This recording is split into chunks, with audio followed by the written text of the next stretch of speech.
Welcome. This is the 6th workshop in the 2023 New York State World Languages Professional Learning Series. My name is Candace Black, and I am your World Language Associate in the Office of Bilingual Education and World Languages of the New York State Education Department. Welcome to Getting to Know Your Heritage Language Learners, Basic Sociolinguistic Concepts. In this session, participants will identify the differences between native, heritage, and second language speakers in terms of proficiency and their pedagogical needs as language learners. Participants will learn about language, dialect, register, standard, Spanglish, and its characteristics, and why it is important for teachers to be aware of sociolinguistic considerations in order to better advocate for heritage language learners in world language programs. Dr. Bustamante, would you go back one slide and I'll address the upcoming webinars before I introduce you? Thank you.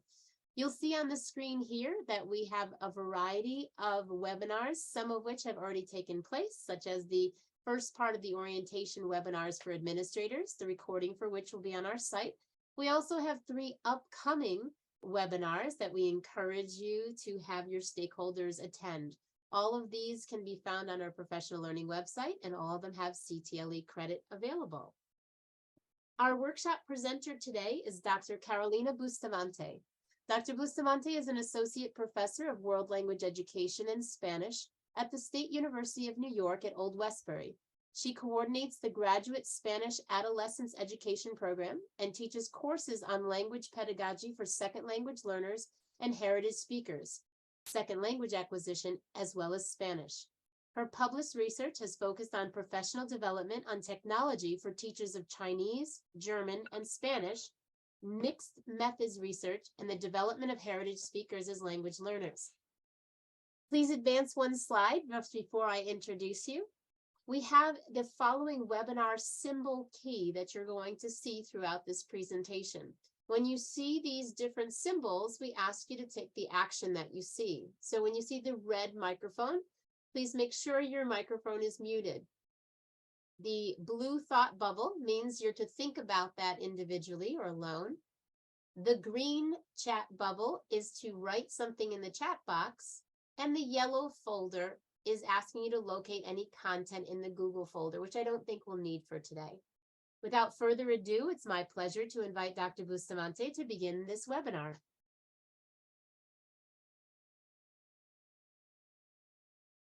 Thank you very much, and thank you everyone for being here today, this afternoon. Our goals for today are, 1, I can identify the differences between native, heritage, and second language speakers. 2, I can define language dialect, register, standard, and Spanglish.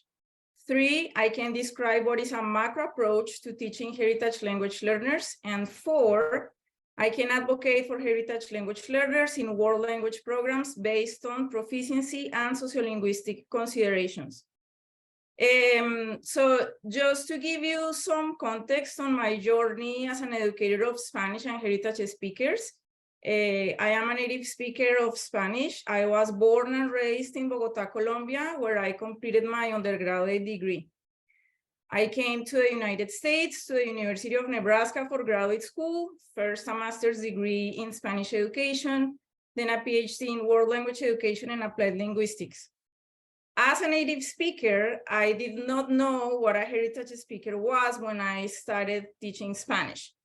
I sadly remember being judgmental when my students who sounded while speaking just like me would speak or write in a certain way. But fortunately, when I studied my PhD, I took a couple of sociolinguistic courses, and this new linguistic awareness came to me. Oh, wait, they are not native speakers, but they are not second language learners either. So I learned about linguistic prejudice and discrimination, and it really changed my view of my students. I graduated, was lucky to find a position at my current institution back in 2014, where I coordinate the secondary Spanish education program, so I train future teachers of Spanish. However, when I first started, and like in most schools, my program was oriented to teaching only second language learners. When I supervised my first cohort of student teachers, I noticed that a significant amount of the students in these Spanish classes for novices were heritage speakers, and the teachers did not know what to do with them. So I realized then that nobody was advocating for these students. My student teachers were not prepared to teach them, neither were those particular cooperating teachers. And to add to that, most of the pre-service teachers in my program are also heritage speakers. So I decided to do something about it. I traveled to California and took part in a startup program at the National Heritage Language Resource Center at the University of California in Los Angeles to get trained on pedagogy specific for heritage speakers. I developed a course for my pre-service teachers, and since then, my research focus has been on the needs and challenges of both pre and in-service teachers of Spanish who are heritage speakers and want to teach their heritage language. So my specialization, of course, is Spanish, and the majority of heritage speakers of the schools in New York have Spanish as a heritage language. So the language examples I'm going to show today are in Spanish. However, it is important to acknowledge that there are heritage speakers of other languages in the state, and all concepts I will be talking about today are applicable to any language. To start, and just to emphasize how important heritage speakers are, the Hispanic population in the United States reached 62.5 million in 2021, compared to 50.5 million in 2010. New York is the fourth state with the largest Hispanic population at 3.9 million after California, Texas, and Florida. 34% of New York City schools have a population of more than 50% Hispanic students.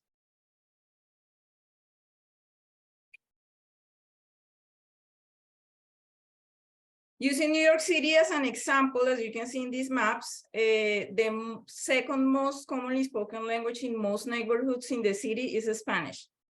Out of the Hispanic population in the United States, it was reported in 2021 that almost 40 million speak Spanish at home. This makes the teaching of Spanish to heritage language learners even more relevant. While bilingualism in students whose first language is English is celebrated, it is not the same with our Latino students. On the contrary, most of them are subject to linguistic prejudice. Spanglish is perceived by native speakers of Spanish and educated second language speakers, including teachers and Spanish professors, as something very negative. I advocate for linguistic social justice for heritage speakers, so it is my hope that after this webinar today, you will have informed arguments to advocate for this group of learners in your schools. So we're going to start with a definition of heritage language. A heritage language is the language associated with family and home, and in many cases, the language of a local community of speakers. A heritage language is not the dominant language of the society. In particular, it is not the language of the educational system. So what can heritage language speakers do and what they cannot do with their heritage language? So how do their skills in the heritage language compare to their skills in English? As it is typically the case for most heritage speakers, they grow up speaking the heritage language in the home setting, but are educated in English and interact with mainstream society in English. Eventually, they become English dominant. So not only are there linguistic consequences to the rise of English and the decline of the heritage language, but also emotional ones that have to do with issues of identity and belonging. This means that when we have heritage language speakers in our classroom, their needs are not only academic, but also affective. Here we see a typical development of the heritage language in relation to English. The green boxes represent the heritage language and the white boxes represent English. As we see in this chart, English increases in use and sophistication, while the heritage language declines over time. But although heritage language use declines, it usually does not disappear altogether and continues to play a part in the lives of heritage speakers right into adulthood.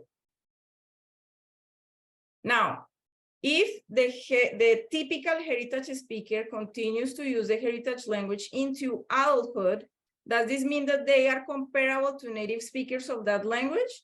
In the vast majority of cases, the answer to this question is no. Relative to native speakers, heritage speakers have a more reduced range of linguistic competencies.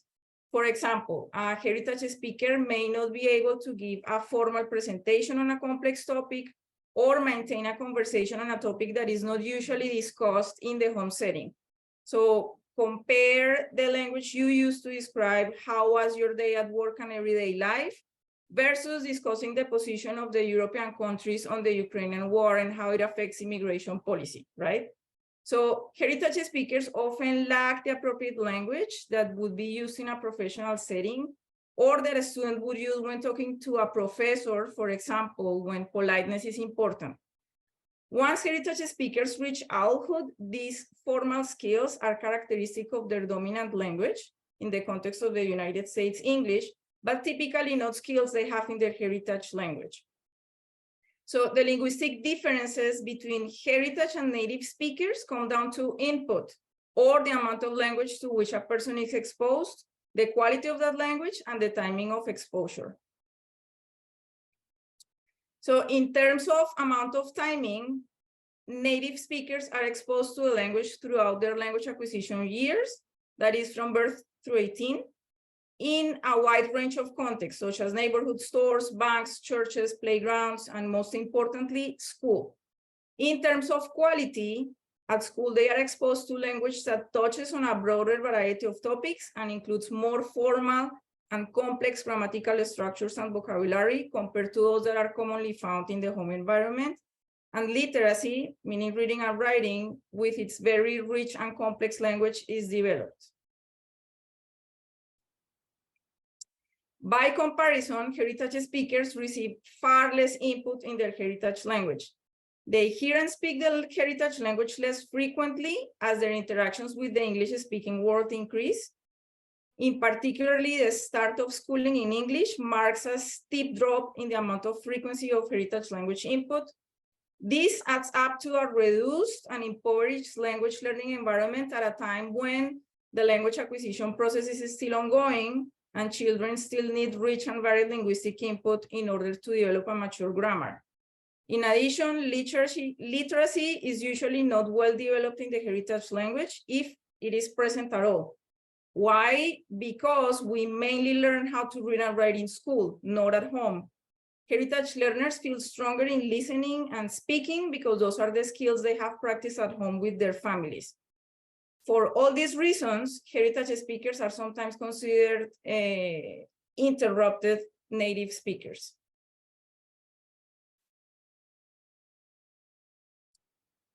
So given the situation of interrupted input in the heritage language, what can heritage speakers do and what they cannot do with their heritage language? In terms of the actual OPI or the oral proficiency interview that we are familiar with, the typical heritage speaker is at the intermediate level. In the case of New York State, this means that they fall between checkpoints B and C. So being at the intermediate level means that it is easy for them to speak in informal settings, topics related to daily activities or personal experience. It is more difficult to speak out topics that are removed from familiar routines, for example, controversial issues. They have control of language at the sentence level, and they struggle more with paragraph length discourse and connectors. To advance in their proficiency, heritage speakers need to broaden their vocabulary in order to discuss topics not normally associated with the home environment, and they need to produce well-organized, extended language in spoken and written modes both.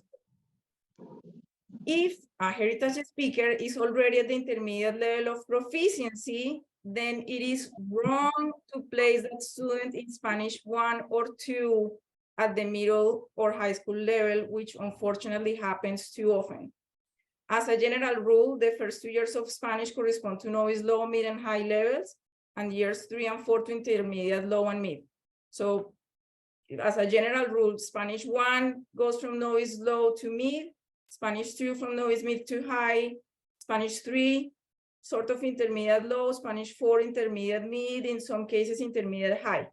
So as this is also an issue of linguistic social justice, as I said before, you should advocate for your heritage students in the school and have them placed at the right level so they receive adequate instruction in Spanish in case there are no specific classes for heritage language learners.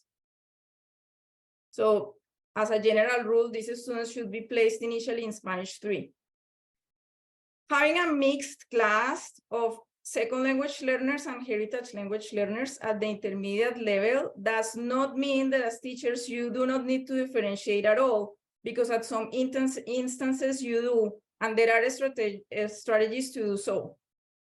In this case, it is doable because students are at a similar level of proficiency, but trying to differentiate between second language learners in Spanish 1 and heritage language learners at the intermediate level is almost impossible. That is actually planning 2 different lessons, not differentiating. And it is not right for the students or the teachers. So we don't mix ESL students with students in an English composition class, right? Like to make a comparison. So who is considered a heritage language learner? It is important to have clear the difference between the broad and the narrow definitions. A heritage language learner in the broad definition is that one who has been raised with a strong cultural connection to a particular language, usually through family. And heritage language learners in the narrow definition are those who have been exposed to a particular language in childhood, did not learn it to full capacity because another language became dominant, but can understand it and speak it to a degree. As you can see, the narrow definition is part of the broad definition, and heritage language learners who fit within the narrow definition form a subset of the broad definition category. In other words, learners within the narrow definition who have a measurable proficiency in the heritage language also have a strong cultural connection through the heritage language through family. What matters from the point of view of the broad definition is the family connection. The language may no longer be spoken in the family, and it may not have been spoken for generations, but the connection is still there. An example of this is an Italian-American student who did not grow up in a home where Italian was spoken, but may seek to study it later in life in order to come to know that part of their heritage. Their attitude is something like, my family has a connection to this language, and that's why I'm interested in it, and I want to learn it. But this is not relearning or further developing a language that the learner was exposed to in childhood. The broad definition heritage language learners do not grow up in a household where the heritage language is spoken, but they may decide to learn it later in life because of their strong family connection to this language. In terms of linguistic proficiency, they are similar to a second language learner. They start to learn with no or very little knowledge of the language. So heritage language learners who fall solely under the broad definition are similar to second language learners because they are not exposed to the language at home.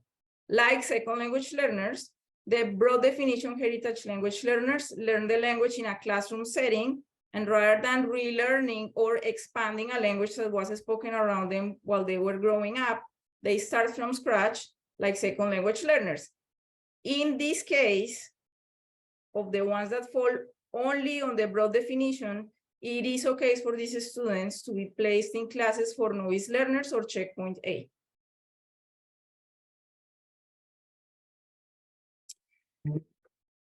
So we cannot assume that a student has language proficiency based on last names, which was a practice that has been around for so many years. So how do you find out if your heritage language learners fall under the broad or the narrow definition so they can be placed in the right class? So you may use a short questionnaire like the one that I have in the screen to provide you with some background information to determine your students' language competencies. You may even do it as an icebreaker activity at the beginning of the year in which students interview each other and present their classmate to the class. If students do not speak a language other than English at home, they fall under the broad definition. If a student came to the United States after the age of 12 and was in school in a Spanish-speaking country, that student is considered a native speaker. Students who came at 12 or before are considered heritage speakers because not all their literacy skills are developed yet. We continue actually developing literacy until college. After collecting the information from the questionnaire, if you see that students may have a high proficiency in all areas, you may follow up with a writing sample. That student might be better placed in Spanish 4 instead of Spanish 3, for example. So I wanted you to do an activity here in pairs, but happily we have so many people registered that Zoom doesn't allow breakout rooms for so many people. So we are going to divide you into groups for a few minutes. I'm going to ask you to take a picture with your phone of this screenshot so you have the questions available when you go to the breakout room. And you are going to interview, one of you in the group is going to interview 1 or 2 people in the group. And as a group, determine if this person that is being interviewed based on their linguistic skills, if it's a native speaker, if it's a heritage speaker in the narrow definition, or a second language learner. Okay, thank you, Dr. Bustamante. So again, we're asking you to take a picture or a screenshot of this particular slide so that you have access to the interview questions that you're being asked to do.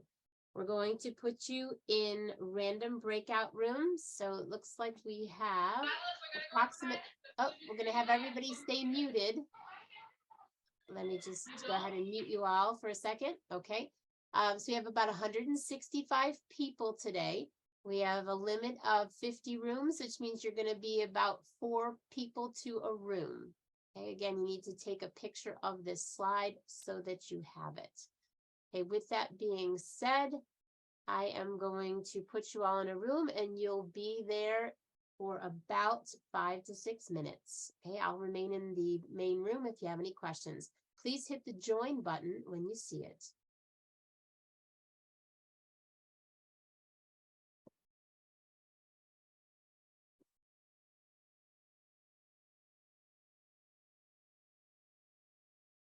Dr. Bustamante, I'm going to start the 5 minutes when I see that most people have actually joined the room. Sometimes it takes them a while to be able to locate that join button.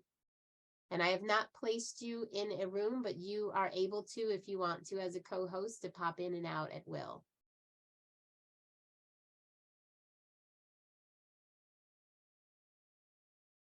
Just want to make sure that everybody has a partner.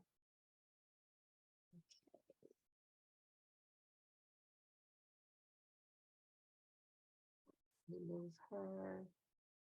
Barb and Kim, if you want to go through the list along with me and make sure that everyone has at least one partner, even if you need to move people. See, most people have joined already. I know room 1 only has 1 person, so I'm going to move Janisa into room 1. All right. It's like room 21 maybe only has 1 as well. Okay, I just moved Alexandria Milne into that. Okay. How are we doing on the other ones? It looks like everybody else has. So actually, Dr. Bustamante, a lot of them are going to be in rooms of 2 or 3. So it's nice small groups.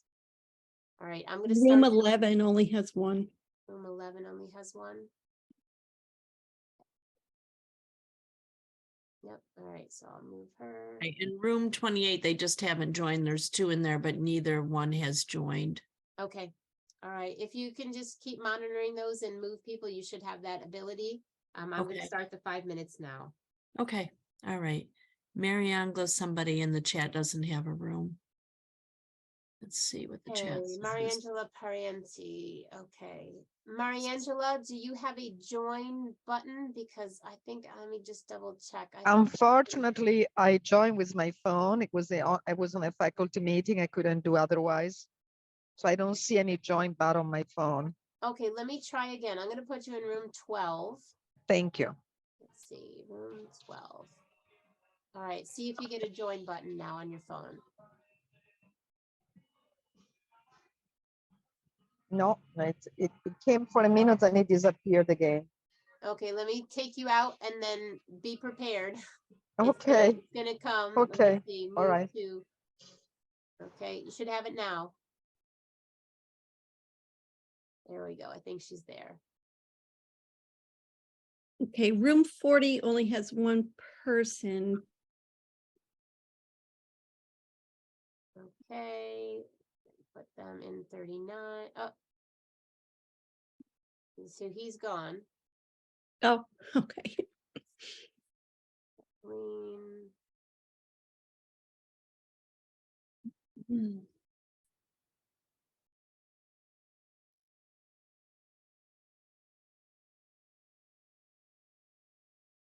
Well, there's somebody in the chat who says they do not have a room. I don't know how to pronounce your name. Qiang. Kyung Zhang, are Yeah. you still here? Yes, I'm here.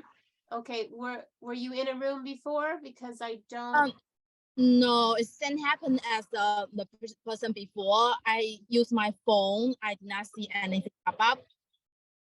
Okay, let me see if I can locate you because you're not in our list of general participants, so you have to be in a room. She was supposed to be in room 28. Okay. Oh, there we go. Okay, I'm gonna move you now. You're gonna see your join button appear, but it's going to, it doesn't stay for long, so you have to hit it quickly. Here you go, room 26.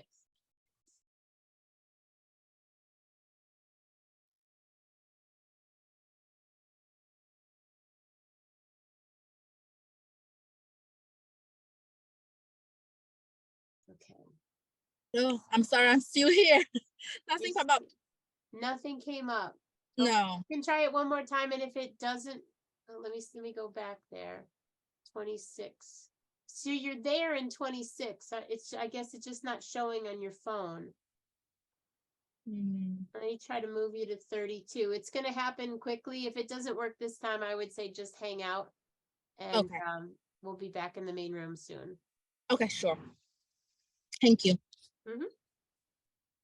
I think everything else looks good, Candy. It looks like people have at least 2 or 3 participants per room. Yeah, thanks for your help. It's impossible to monitor this. Yeah, I gotcha. Let me know if you see anything different, Barb. I was just scrolling. I see what you see. I'm just going to pop in some rooms.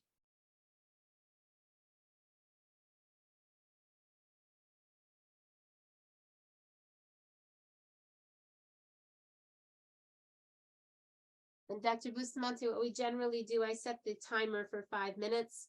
At the end of 5 minutes, that's when I'll close the rooms, but people generally have 60 seconds before they have to leave. So then there's an extra minute.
Okay, I'm going to be closing the breakout rooms. People will be back in about 60 seconds.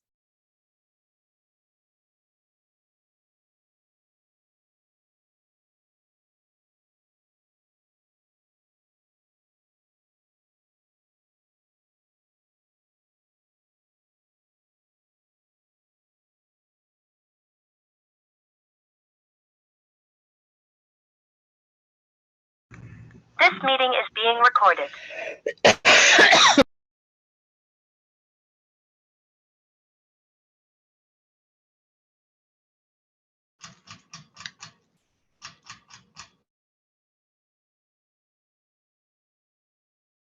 Hello, sorry, I just sent a chat. My screen froze for a few minutes and I kept pressing join and it wouldn't let me. No worries. I appreciate your perseverance in that. I thought my entire internet went, but I think it was just the screen. No problem. We appreciate you trying to make it work.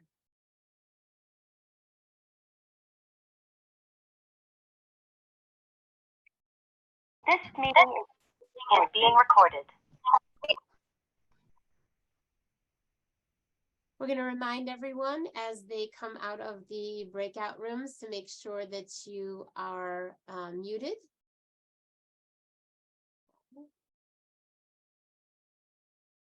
All right, Dr. Bustamante, I believe we are all back in the general session. So if you'd like to begin again, we'd appreciate it. Great. You're still seeing my slides, right? We are. Okay. So once we have our group of heritage language learners in the narrow definition identified, and we know that they are different from native speakers and from second language learners, getting to know your heritage language learners based on sociolinguistic concepts is a way to debunk stereotypes about heritage speakers and make us aware of our own linguistic bias as teachers. As I said in the introduction, in my first experience teaching Spanish in college, before I learned what I know about heritage speakers, I would hear these students speaking just like me, a native speaker, but sending me emails as if I were their roommate and not their class instructor. So I was okay with the second language learners writing like that because they did not know enough Spanish, but I would feel sort of appalled by the lack of appropriateness these students who did know Spanish would show by addressing me that way in those emails, like so confianzudos, right? So if a second language learner makes a mistake, the general reaction is, oh, it's okay, they are trying. But when a heritage language learner makes a mistake, the general reaction is, oh, they speak or write so badly, right? So again, that's linguistic prejudice. But how would my heritage speakers know how to write that email in Spanish if their literacy was not developed in their heritage language? So learning about sociolinguistics brought so many aha moments for me, made me a better teacher and a better advocate for all my students, which I am hoping will be the same for the audience here today. So the first concept is mutual intelligibility, and it refers to speaking different dialects of the same language. Why is this relevant for us as teachers of heritage speakers of Spanish or of any language? Because there are many different dialects of the same language, and we may encounter several of them in our classroom. It is practically impossible to be familiar with all words in every single dialect. But as teachers, we can be aware that they exist, that all dialects are valid, and be open to learn from our students' linguistic repertoires. The dialect that we learn to speak as teachers is not the only one that is correct.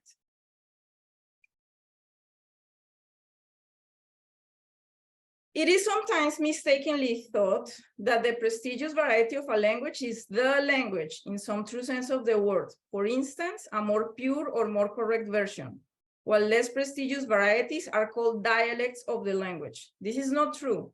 In linguistic terms, everyone speaks a dialect of a language. So these authors make a nice job using an ice cream analogy to explain that even though ice cream cones may come in different flavors, they are all ice cream. Is chocolate better than strawberry? No. Is the Spanish spoken in Madrid better than the Spanish spoken in Santo Domingo? No. Everyone speaks a dialect. Look at this diagram with examples of regional dialects in Colombia and Spain. They all have the same value. At the top, we have the Spanish language subdivided into the Colombian dialect and the Spaniard dialect. The Colombian dialect is also subdivided into the regional dialect of the Caribbean coast and the regional dialect of the centric area of the country. And there are many other dialects from other regions, Same with Spain and with the rest of the countries where Spanish is spoken. So what are the reasons why a particular dialect is stigmatized? There are three. One, it is from a rural area.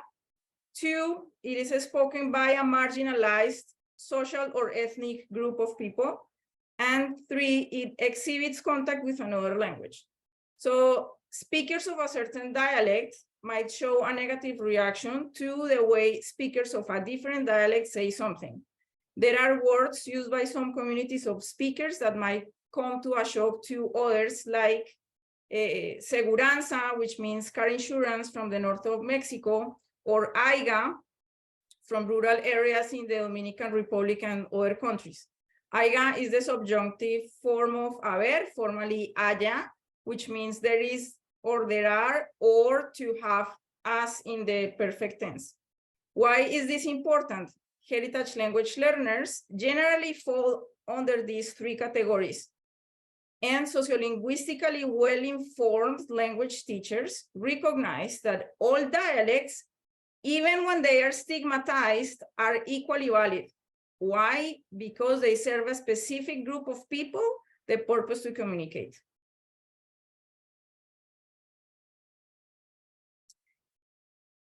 Register refers to the different levels of formality we use with different interlocutors. We have an informal register and a formal register.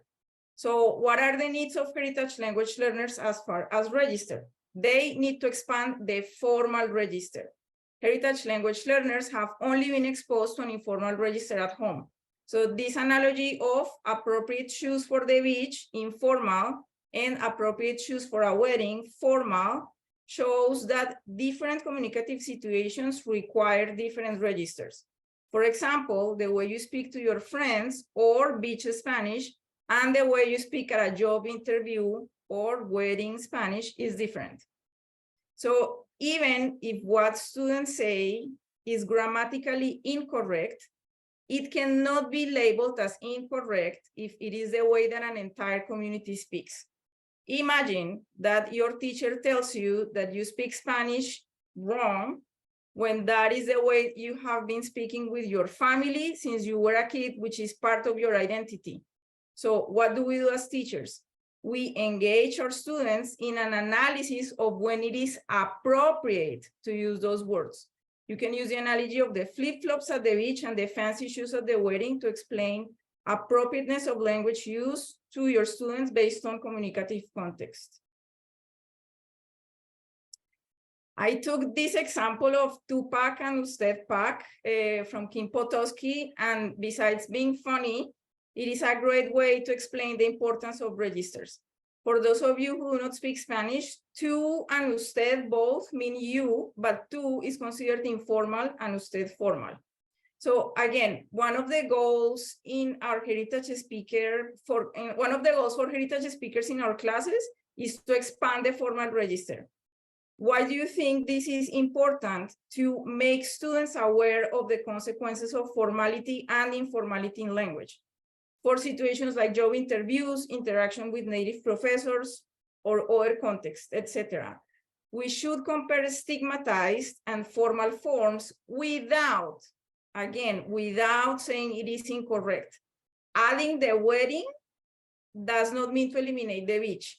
The beach is part of the student's identity and that touches on affective needs. Why would we want to eliminate the way that they communicate with their abuelita, right? So it does not make sense. But that awareness of level of formality might mean that in the future, when this heritage speaker is applying for a job that requires bilingual skills and is able to interact in the formal register and get that job, that could result into socioeconomic mobility for that person and their family. So it is often the case with heritage speakers that are raised in the United States from a young age that they have both beach and wedding shoes in English, but they only have beach shoes or flip-flops in Spanish. This is due to prior language experiences. That student has been to beaches and weddings in English. In Spanish, the student has only been to the beach. So that is all formal communication activities that the student has participated in have been in English, mainly due to education. So remember that we acquire the formal register in our first language in school, not at home.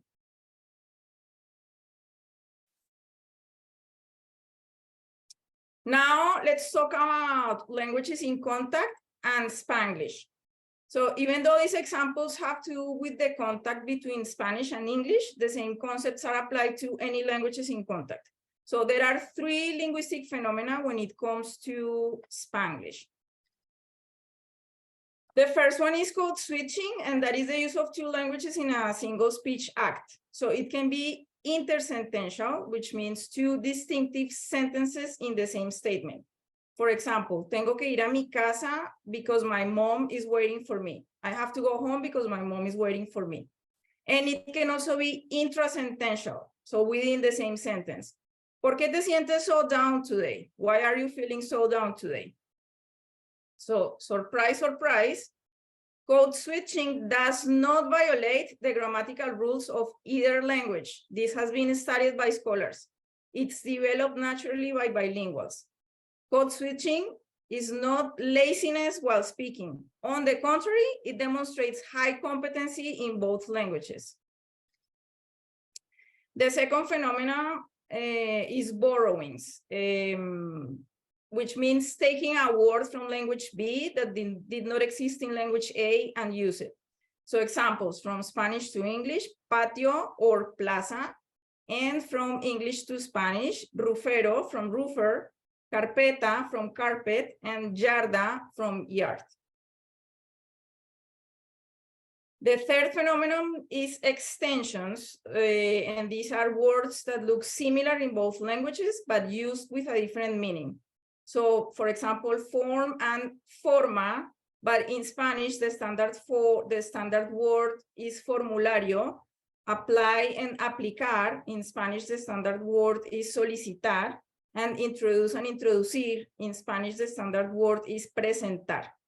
So the mix of these three phenomena, code switching, borrowings, and extensions, is what we call Spanglish.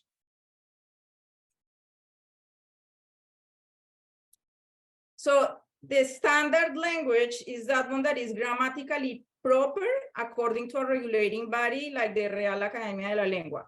It equals more prestige, but it is not better, as we have discussed. Spanglish moves away from standard language and falls into the informal language category, which is part of the reason it is viewed so negatively. But if it is viewed as a natural consequence of languages in contact, and we make our students aware of it, that low or negative linguistic self-esteem that so many heritage speakers come with, hablo español mucho, can be changed. So to embrace Spanglish does not mean that we don't help students to expand their linguistic repertoires. It means that we do so without linguistically oppressing them. Because it is important to make our heritage language students aware of these linguistic phenomena, it is actually recommended that not just you as teachers learn about Spanglish to avoid linguistic biases, but also your heritage language students should learn about it. As I said before, I teach a class to my pre-service teachers on heritage speaker pedagogy and all these concepts we are discussing in this webinar. And to those who are heritage speakers, it is always a big aha moment and a boost of confidence in their own linguistic abilities to know that Spanglish is first a natural linguistic phenomenon and that linguists have studied and continue to study the way that they speak. So this is a textbook by Kim Potosky, Conversaciones Escritas, specifically designed for heritage speakers that I use as a resource in my classes. And there is a fantastic unit on Spanglish that explains code switching, borrowings, and extensions in Spanish. So the students practice academic reading, and it has great examples and exercises for the students to compare informal and formal language, as I'm going to show. So this is an example of one of the exercises from that unit that the students do after they have read about Spanglish. So they identify the linguistic phenomenon and then work on a formal way to say the same statement. So I will give you a few seconds to think about the answers and then I'm going to show them. So identifica el fenómeno del Spanglish según el ejemplo. Mañana van a inspectar la casa que compré con la ayuda de mi agente de real estate. Inspectar es un cambio de código, un préstamo o una extensión.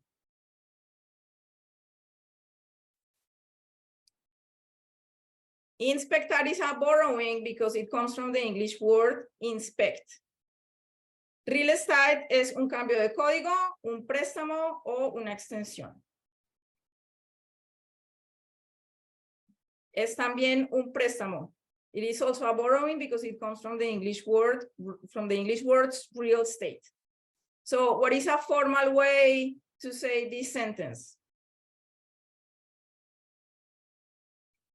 Mañana van a inspeccionar la casa que compré con la ayuda de mi agente inmobiliario o mi agente de finca raíz.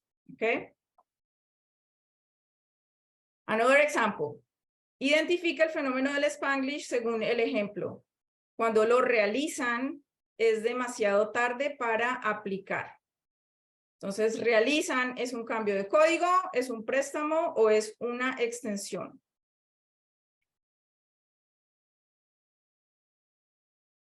Realizan is an extension because it comes from the English word realize, but it is not the standard word in Spanish that a native speaker would use.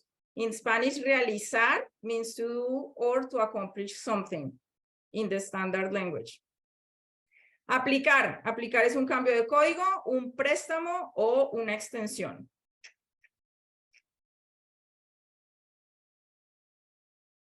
Aplicar is also an extension because it comes from the English word apply, but it is not the standard word in Spanish that a native speaker would use. In Spanish, aplicar means to put something on a surface like makeup.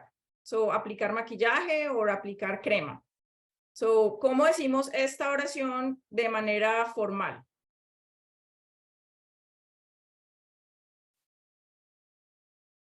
Cuando se dan cuenta, es demasiado tarde para solicitar. So this is a different type of exercise, and here the students make a direct comparison between español de playa and español de boda, informal and informal. So, for example, ahorita no tengo tiempo, pero hablemos después del libro porque me interesa demasiado. They work on how to say it in a more formal way. Ahora no tengo tiempo, pero hablemos después del libro porque me interesa mucho. 2. Te introduzco a mi primo. Te presento a mi primo.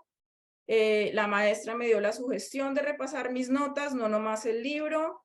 La maestra me dio la sugerencia de repasar mis notas, no solo el libro. Tenemos que escribir más papeles ahora en el colegio que antes en la escuela secundaria. Tenemos que escribir más ensayos ahora en la universidad que antes en la escuela secundaria. So now let's talk about second language learners versus heritage language learners. So they are different both linguistically and affectively. Second language learners, in the linguistic level, they learn grammatical terminology, they learn a prestigious monolingual variety, they are exposed to reading and writing. Their learning begins after the critical period has ended. Heritage language learners, on the other hand, typically possess fluent oral abilities. They have larger vocabulary, especially for everyday and cultural items.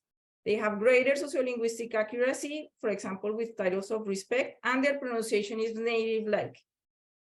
Affectively, second language learners do not have affective ties to the language, and heritage language learners, for them, the language is tied to home and identity. So because their path of acquisition is different, they need different instructional approaches. A pedagogical approach that is suitable for heritage language learners aims to build on and expand upon the competencies that heritage language learners bring to the classroom, rather than start from zero, which is what we do with second language learners. Therefore, the methods that we use in world language classes are different from the methods used in heritage language classes in some aspects. So when it comes to class instruction, we generally have pedagogical materials that are those prepared for classroom purposes only, and authentic materials created by and for native speakers of the language.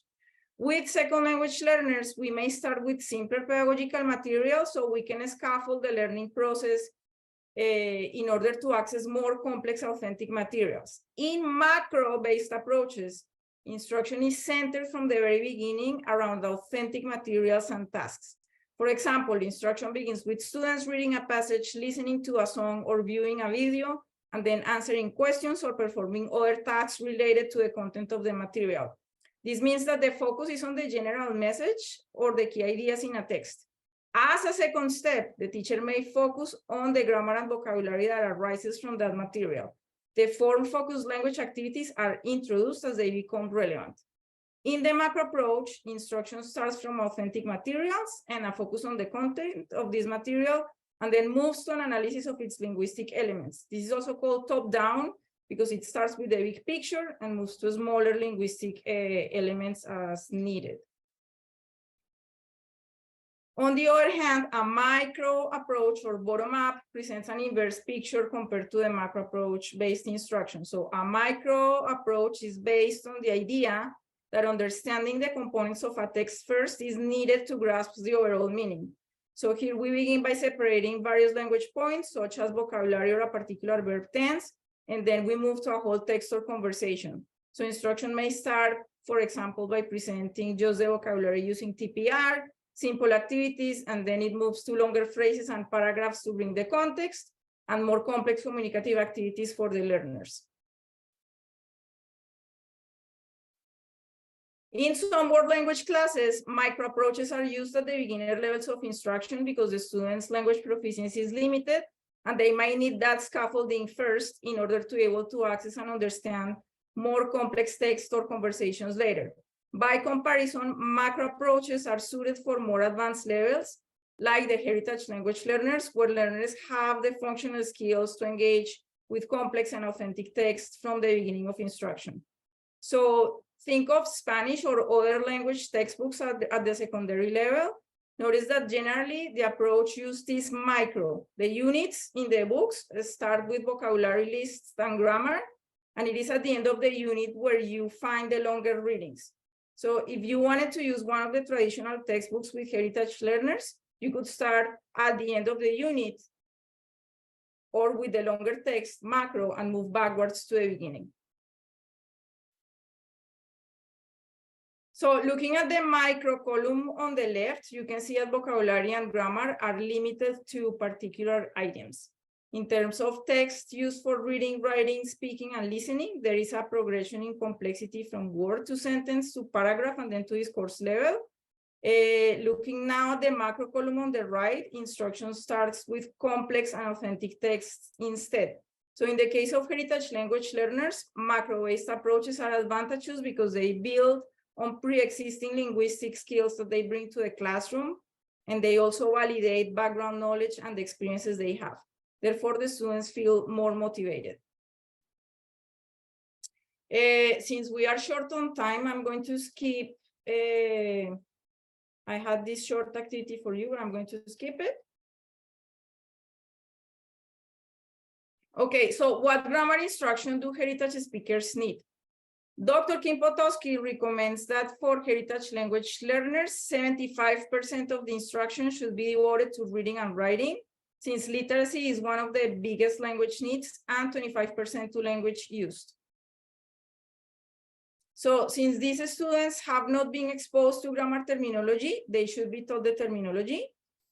As far as grammar structures, the focus should be only on structures that the students do not have control of in the formal register. So for example, instructional time should not be devoted to the simple present tense, definite articles, or gender agreement. Heritage language learners already have control of those structures. Instead, focus on the structures that they have no control of. In the examples in the screen, heritage language learners have difficulty with verbs like gustar, the subjunctive, gerunds versus infinitives, the verb haber. And of course, the teaching of grammar should be always contextualized. In other words, the targeted structure should be part of the initial authentic text used at the beginning of instruction. Luckily for us teachers, researchers and linguists have identified what are the specific needs of heritage language learners as far as grammar. So this is the structure of the book Conversaciones Escritas that I talked about before, especially designed for heritage speakers. So pay attention to the particular grammar points that are taught in the column to the right. So even though this is a textbook for college, it can be used as a guide in those points for curriculum at the secondary level. Okay, we have covered a lot of concepts related to heritage language learners today. So now I would like to relate the main points we have talked about to the New York State standards. So standard 1, interpretive communication. Heritage language learners need expansion of the formal register through literary and academic complex texts like movies, documentaries, news stories, etc. Access to unaltered authentic text using a macro approach.